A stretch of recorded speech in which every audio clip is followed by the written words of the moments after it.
হয়তো প্ৰসংগতকৈ নিৰ্মিত যোৰহাটৰ যি আইন মহাবিদ্যালয়ৰ প্ৰসংগ আৰু যিটো প্ৰসংগ বাৰম্বাৰ আমি ND24 উত্থাপন কৰি আছোঁ এই কাৰণে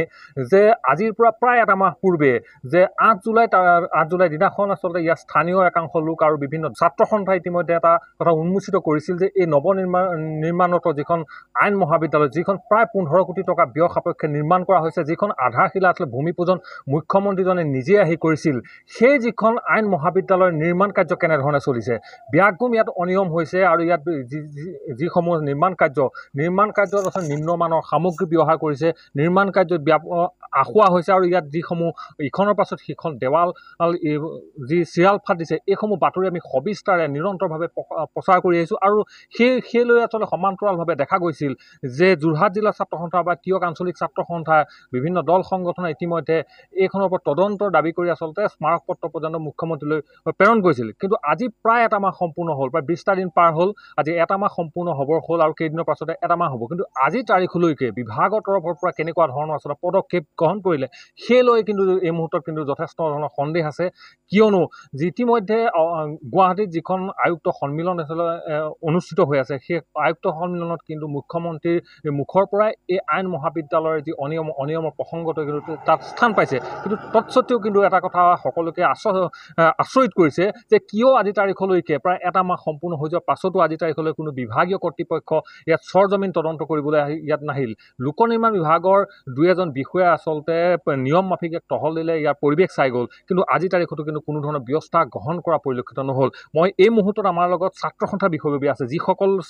ছাত্ৰ কৰ্মী আচলতে গোটেই বিষয়টো পোহৰলৈ আনিছিল তেখেতসকলৰ পৰা মই কিছু কথা জানিব বিচাৰিম যিহেতু আপোনালোকে মুখ্যমন্ত্ৰীলৈ স্মাৰক পত্ৰ প্ৰেৰণ কৰিছিল এই যিটো বিষয়টো যথেষ্ট গুৰুত্বপূৰ্ণ বিষয় ছাত্ৰ ছাত্ৰীৰ জীৱন সম্পত্তি লৈ আচলতে ভাবুকিৰ কথা আছে যেনেধৰণে নিৰ্মাণ কৰিছে দেৱাল ইখনৰ পাছত সিখন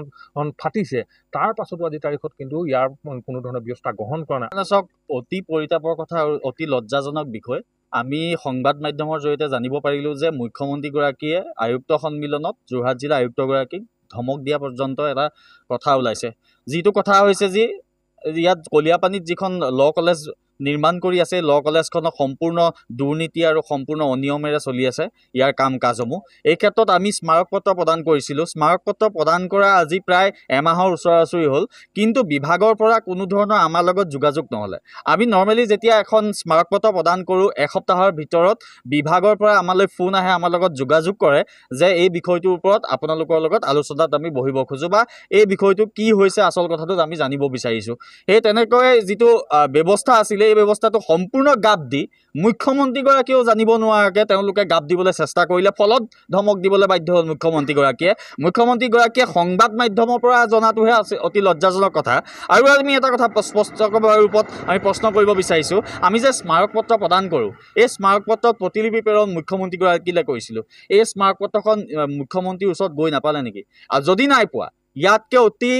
ভয়ংকৰ কথা একো হ'ব নোৱাৰে প্ৰশাসন যন্ত্ৰটো এনেকৈ চলিছে নেকি আমাৰ আজি তাৰিখত প্ৰশ্ন কৰিবলৈ আমি বাধ্য হৈছোঁ কাৰণ এইটো কাৰণে আমি বাধ্য হৈছোঁ যেতিয়া আমি গণতান্ত্ৰিক পন্থাৰে আমি আগবাঢ়োঁ কিবা এটা বিষয় দৃষ্টিগোচৰ কৰিবলৈ আগবাঢ়োঁ তেতিয়া যদি প্ৰশাসন যন্ত্ৰই যদি এই ধৰণে তেওঁলোকে আমাক উপলুঙা কৰিবলৈ চেষ্টা কৰে ইয়াৰ কিন্তু পৰিণাম অতি ভয়ানক হ'ব আমি প্ৰশাসন যন্ত্ৰকো আমি সকীয়াই দিব বিচাৰিছোঁ যোৰহাট জিলা ছাত্ৰ সন্থাৰ উপসভাপতি আছে কি ক'ব আচলতে এই বিষয়টো আপোনালোকে পোহৰলৈ অনাৰ পাছতো যে আজি তাৰিখত কোনো ধৰণৰ বিষয়া এজন ইয়াত উপস্থিত নহ'ল বা প্ৰথম কথা চাওক এই যোৰহাট জিলাৰ কলিয়াপানীত স্থিত